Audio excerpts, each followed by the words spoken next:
The enigmatic query of whether consciousness constitutes a force inherently faster than all physical phenomena cuts to the very core of human epistemology, probing the boundaries between subjective experience and objective reality, between the classical Newtonian framework and the perplexing landscape of quantum mechanics, all while challenging our fundamental understanding of information transfer and causality. To embark on this comprehensive exploration requires a meticulous dissection of what precisely we mean by consciousness, what constitutes a physical force, and what observational or theoretical benchmarks might define a speed limit exceeding the cosmic constant, the speed of light in a vacuum, denoted as c. Consciousness, in its most basic operational definition for this inquiry, refers to the state or quality of awareness, or of being aware of an external object or something within oneself, encompassing sentience, subjectivity, and the capacity for phenomenal experience, qualia. From a purely neurobiological perspective, as championed by contemporary neuroscience, consciousness is an emergent property arising from the complex, highly organized electrochemical signaling within the cerebral cortex and its interconnected structures, particularly involving the thalamocortical loops. Research rooted in integrated information theory, or IIT, proposed by Giulio Tononi, attempts to quantify consciousness, suggesting it correlates with the amount of integrated information, denoted by the Greek letter phi, $, present in a system. If consciousness is strictly an emergent property of these electrochemical processes, its propagation speed is inherently bound by the speed of signal transmission in biological tissue, specifically the action potential propagation velocity along myelinated axons, which typically ranges from approximately 1 meter per second up to around 120 meters per second in the fastest mammalian fibers. This speed is manifestly constrained by the physical properties of the medium, the neuronal membrane capacitance and axonal resistance, and is thus significantly slower than the speed of light, which is approximately 299,792,458 meters per second in a vacuum. Therefore, under the standard, reductionist neuroscientific model, consciousness, as instantiated in the brain, is undeniably slower than light. However, the proposition posits consciousness as a force, an intentional, perhaps fundamental, entity that might bypass conventional physical constraints. This necessitates moving beyond the purely mechanistic view and delving into speculative physics, philosophy of mind, and the interpretational ambiguities of quantum mechanics.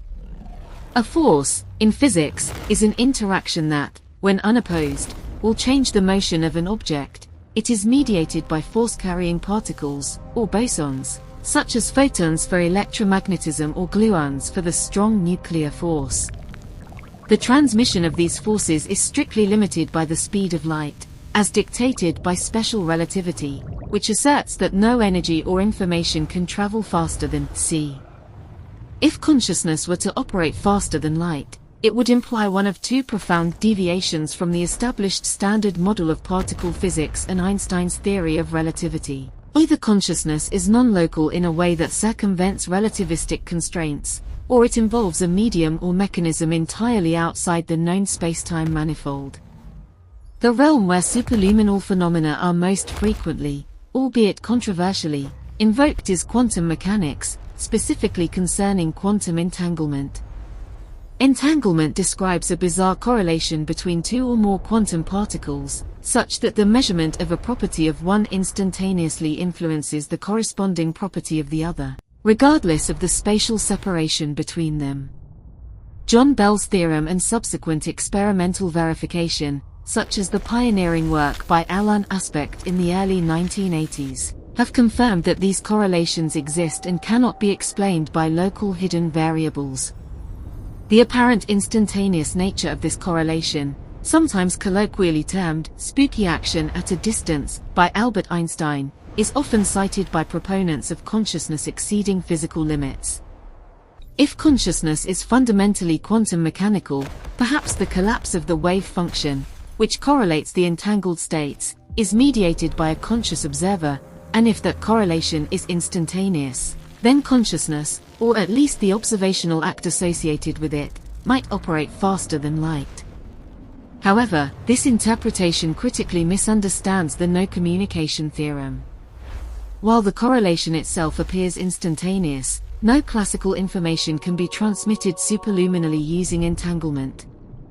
To verify that the measurement on particle A indeed correlated with the measurement on particle B, an observer must still communicate the results of their measurement via classical channels, such as radio waves or light pulses, which are strictly limited by c.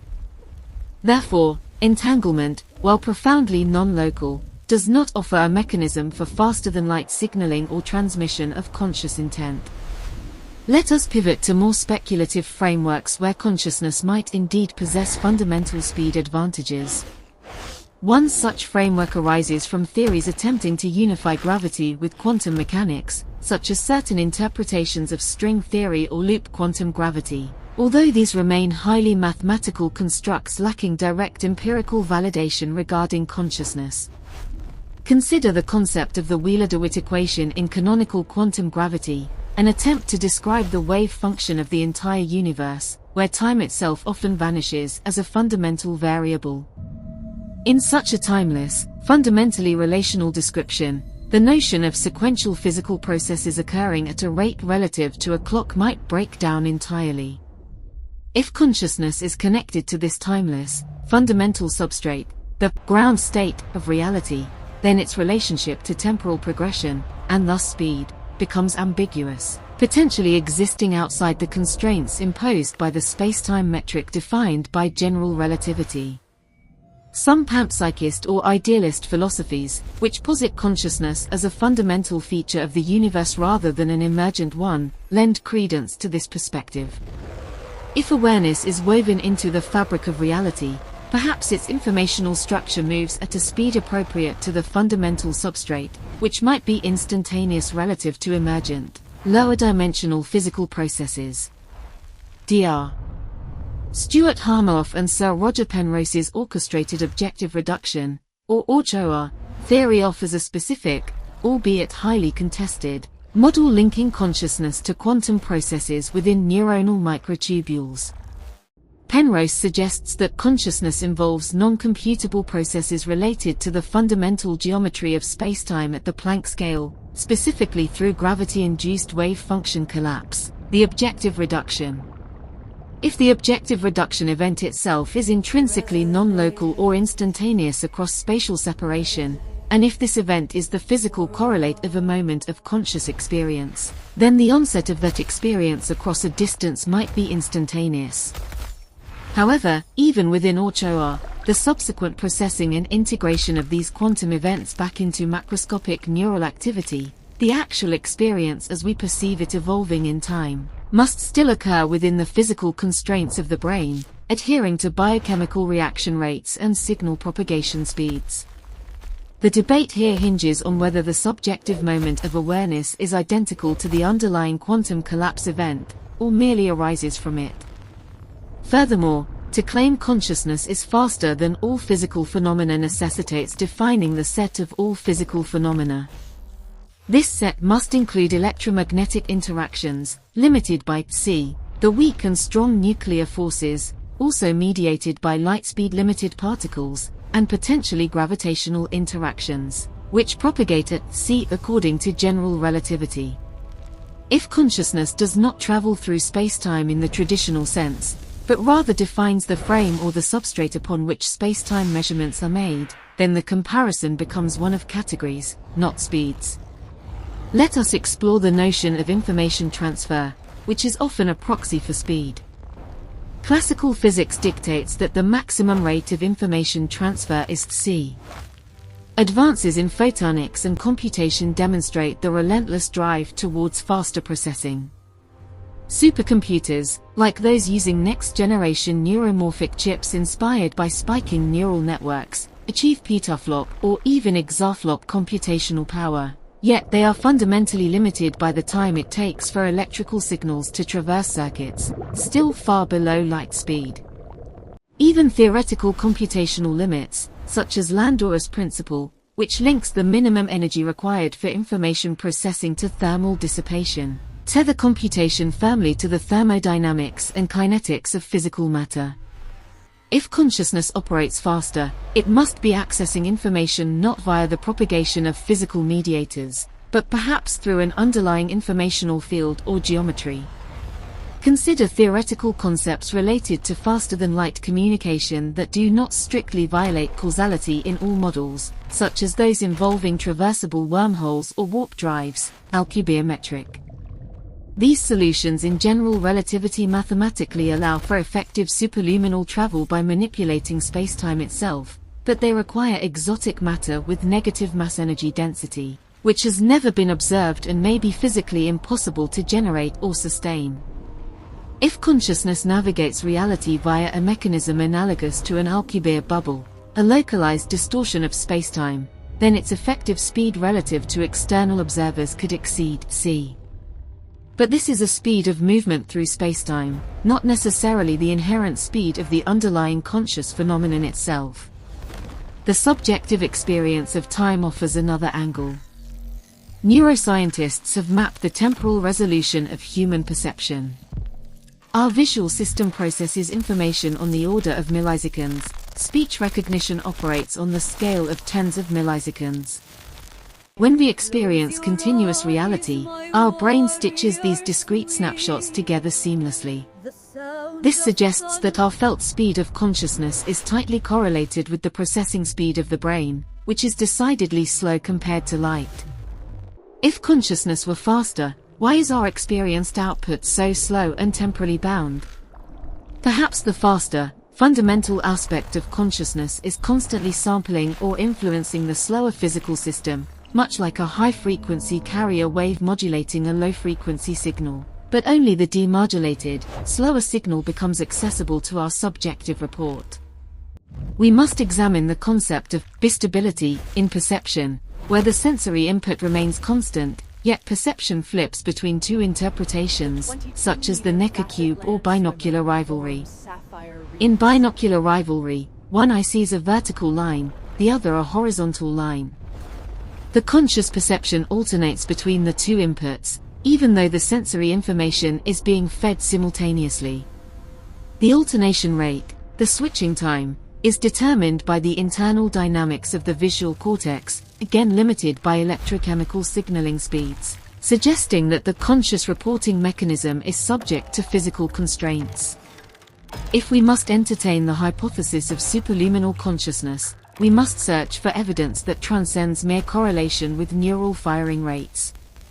One area often explored, bordering on fringe science but relevant to the complete discussion, involves studies related to precognition or remote viewing, which, if taken as veridical evidence, would strongly suggest non-local information transfer faster than light.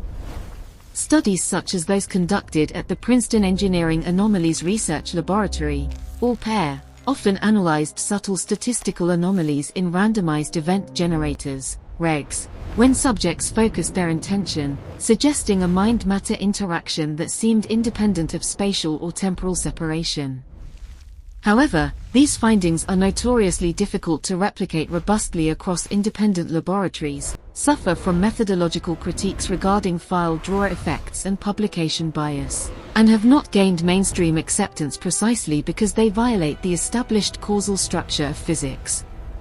To accept such phenomena as evidence for superluminal consciousness would require a radical overhaul of our physical understanding, not just a minor adjustment. Returning to established, rigorous science, let us consider the information processing capacity of the brain itself. The human brain contains approximately 86 billion neurons, each capable of thousands of synaptic connections.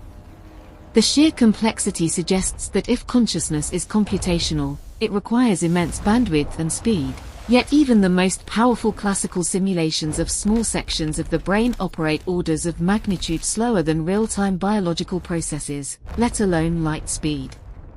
The potential for consciousness to be intrinsically linked to gravitational waves or other spacetime deformations could offer a loophole.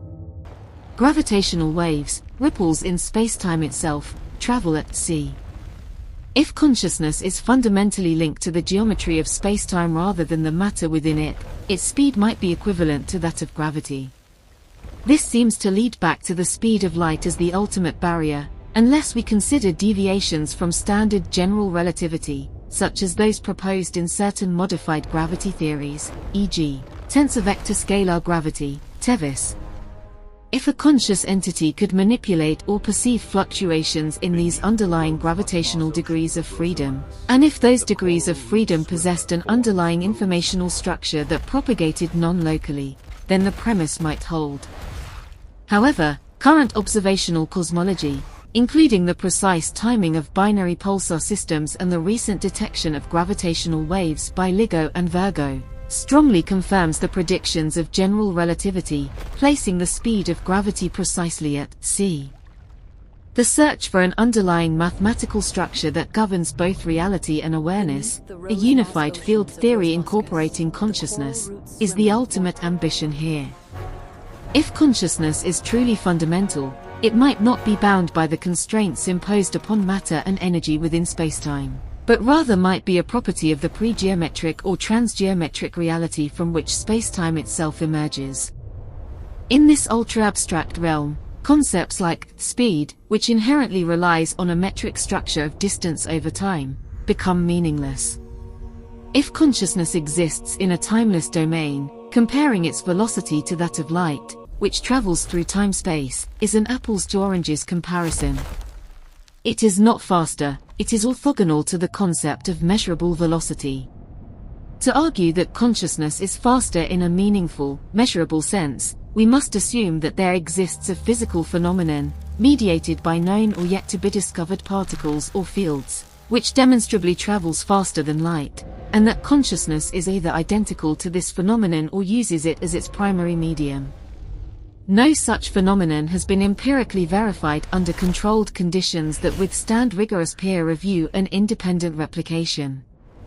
The vast majority of scientific inquiry places consciousness firmly within the realm of emergent complexity arising from biology, making it fundamentally limited by biochemistry and electrophysiology, and thus slow. The enduring appeal of the question lies in human intuition. We feel instantaneous apprehension of complex ideas, we feel that our intention precedes action, suggesting a causal link faster than the time it takes for the neural signal to reach the effector muscles. For instance, a complex, novel decision might feel subjectively instantaneous, yet studies tracking the readiness potential in the brain, pioneered by Benjamin Libet in the 1980s, famously showed that unconscious brain activity related to the decision begins hundreds of milliseconds before the subject reports the conscious intention to act. This suggests that the conscious awareness of the decision is a retrospective report or a ratification of an already executed, slower physical process, rather than the initiating superluminal spark. Libet's experiments, while highly influential, have seen refinements and counter-arguments, such as critiques regarding the timing of the subjective urge, but they overwhelmingly support a physical, temporally constrained origin for decision-making. Let us consider the extreme limits of information processing speed. The Planck time, approximately 10 to the power of -44 seconds, is often cited as the smallest meaningful unit of time in physics, below which our current models of spacetime break down. If consciousness operates at this fundamental scale, it is so fast relative to macroscopic timescales that it might be considered instantaneous for all practical purposes, including propagation across the observable universe. However, this speed is tied to the fundamental resolution of spacetime, not necessarily to an active propagation mechanism exceeding c. A measurement taken at the Planck scale does not inherently violate causality in the macroscopic domain unless information transfer between two Planck scale events can be shown to happen faster than light across macroscopic distances, which returns us to the entanglement problem. If we adopt a radical interpretation of quantum field theory, where all particles are excitations of underlying quantum fields, perhaps consciousness is an excitation of a universal, underlying field, a sort of consciousness field that does not couple to the metric tensor of spacetime in the same way as the electromagnetic or strong fields. If this field is akin to the Higgs field, but governing awareness rather than mass, its propagation might be mediated by a massless, or near-massless, boson that interacts only minimally with standard matter, allowing it to bypass conventional kinetic barriers. Such a hypothetical particle, let us call it the Gnostic boson, if it were to exist and mediate consciousness, would, by definition of special relativity, have to travel at or below c, unless it possessed imaginary mass, which leads to instability and causality violations typically disallowed in consistent physical theories. The notion of consciousness being faster than light is often fueled by the intuitive appeal of dualism, the idea that the mind is non-physical and thus unbound by physical laws. If consciousness were truly a non-physical entity, it would not be subject to the speed limit imposed upon physical entities by the geometry of spacetime. However, any interaction between this non-physical mind and the physical brain, say, the mind causing a neuron to fire, requires a point of causal intersection. If this intersection results in a detectable physical change, a neuron firing, the information about the mind's intervention must propagate across the interface at a finite speed. If the non-physical realm could influence the physical realm instantaneously across any distance, it would imply a violation of conservation of energy and momentum at the interface, as the physical system would receive an impulse without a corresponding local interaction partner conforming to known force laws. In summary, the scientific consensus, grounded in decades of experimental validation of special relativity and quantum mechanics, dictates that any mechanism for transferring energy or information, which is what a force or a signal implies, is fundamentally limited by the speed of light, c. Consciousness, when observed through its physical correlates, neural activity, chemical signaling, perceptual delays, is demonstrably much slower than c. The only theoretical pathways suggesting a faster-than-light capability rely on highly speculative interpretations of quantum non-locality, entanglement, which fails the communication test, or hypothetical physics that violate established, well-tested principles, e.g., exotic matter, or causality violating instantaneous interaction. Therefore, based on current empirical evidence and theoretical frameworks that successfully model the universe, consciousness, as an entity or force interacting with the physical world, is not faster than all physical phenomena. Rather, it appears to be entirely constrained by them, likely operating orders of magnitude slower due to its implementation in biological hardware. The quest for a faster consciousness remains, for now, a profound philosophical aspiration rather than a scientific inevitability confirmed by data. The universe, as we currently map it through physics, is relentlessly causal, and that causality is bounded by the speed of light, a boundary that even the deepest mysteries of the mind seem unable, or perhaps unwilling, to breach.